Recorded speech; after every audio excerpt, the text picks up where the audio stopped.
Manipur Governor Ajay Kumar Bhalla paid heartfelt tribute to the brave Patriots of Manipur on the occasion of Patriots Day observed annually on August 13.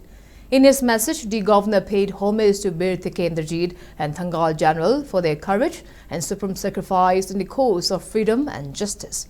He said the day reminds people of the indomitable spirit, resilience and love for motherland demonstrated by their forefathers. He urged the people to uphold unity, peace, integrity and selfless service while preserving Manipur's rich cultural heritage and working together for lasting peace, progress and inclusive development.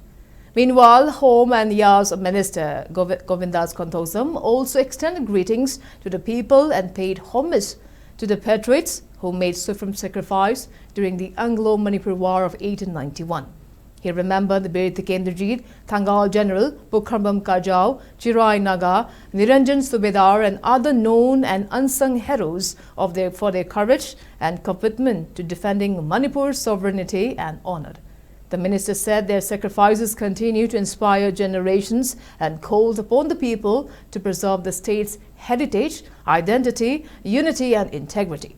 He also urged the youths to serve society and the state with sincerity and dedication. He expressed hope that the spirit of Martyrs will inspire efforts towards building a peaceful, united and prosperous Manipur.